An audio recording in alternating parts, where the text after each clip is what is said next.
जय करौली महादेव की जय हो। तो भक्तों, आज मैं आपसे बात करने वाली हूँ। ब्रह्मांड का सारा ज्ञान मिलेगा करौली महादेव जी के पास। तो जी हाँ, मैंने इसलिए ये लिखा, ये बात सत्य है। आप ये वीडियो को पूरा देखें। बट ये 4 मिनट की वीडियो है। इसी वीडियो में ही आपको पूरा ज्ञान नहीं मिलेगा, क्योंकि मैं भी गुरुदेव की बहुत सारी वीडियो देखती हूँ और मैंने वहाँ जाकर भी अनुभव किया है। तब जाकर के मुझे थोड़ा सा ज्ञान हुआ है। और अब मैं खुद थोड़े थोड़े अपने दिल दिमाग से भी अकेले बैठ कर के भगवान और ईश्वर को सर्च करती रहती हूँ, क्या ये बात सत्य है।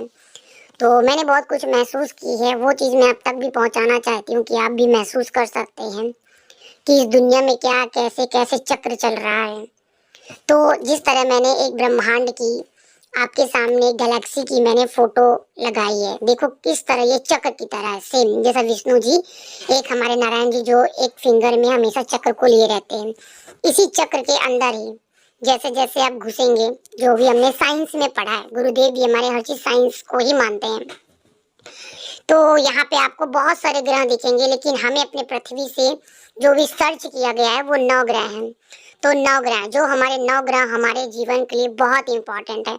चाहे वो हम 9 महीने अपने माँ के पेट में रहते हैं, गर्भ, वहाँ हम 9 महीने का ज्ञान लेते हैं, ठीक है। वही ब्रह्मांड में 9 ग्रह हैं, वो 9 ग्रह की कहीं ना कहीं हमारे पृथ्वी को वो कुछ ना कुछ तत्व देते हैं। इसलिए हमारी जो पृथ्वी में जीवन संभव है। कहते हैं ना, मंगल ग्रह, बृहस्पति ग्रह, शुक्र ग्रह, इन जो दशा चलती है, शनि ग्रह, इसके बिना हम सब अधूरे हैं। यही सब चक्र हमारे आजू बाजू गिरता और दौड़ता रहता है, जिसकी वजह से हम कई परेशानियों से घिर जाते हैं। पर व्यक्ति बोलता मैं तो ये सब मानता नहीं। अरे क्यों नहीं मानते, ये सब आपको मानना ही पड़ेगा, क्योंकि आप इसी तत्व की रचना से आप निकले हुए हो। लेकिन जो हिंदू धर्म है, जो कोई भी धर्म हो, जो अलग अलग मानता, मैं तो हिंदू धर्म, सनातन धर्म को ही धर्म मानती हूँ, क्योंकि उसी धर्म से ही सब धर्म निकला। इस चीज की रचना पहले से ही श्री कृष्ण ने बताई थी। अगर आपको और नॉलेज लेना है तो आप भागवत गीता पढ़ें, लेकिन भागवत गीता को कई बार पढ़ें। फिर आप उसे, जो आप पढ़े लिखे हैं, तो आप जिसने साइंस पढ़ा है, साइंस का निचोड़ निकालें। फिर आप अध्यात्म को कन्वर्ट करें, यानी कंपैरिजन करें, तो आपको धीरे धीरे सारा ज्ञान मिलने लगेगा, ठीक है। तो बस इसी तरह सारी चीज़ों की उत्पत्ति हुई है।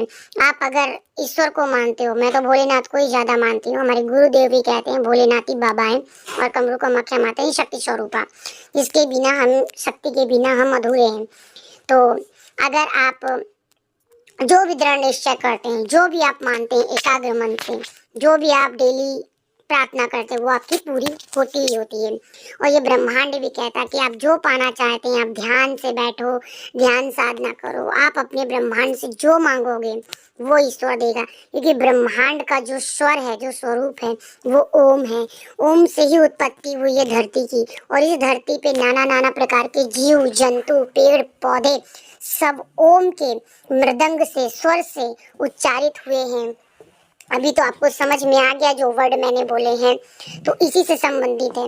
अगर आप किसी से छल कपट करते हैं, बेजुबान को मारते हैं, अन्यथा किसी को भी परेशान करते हैं, तो आपको हर चीज में कर्म कर्म जो आप कार्य कर रहे हैं वो आपका कर्म है। अब डिपेंड करता है कि वो अच्छा कर्म करते हो इस धरती पे रहकर, या बुरे कर्म करते हो। तो कर्म की जो परिभाषा है वो मैं आपको नेक्स्ट वीडियो में बताऊंगी, क्योंकि वीडियो बहुत लंबा हो जाएगा।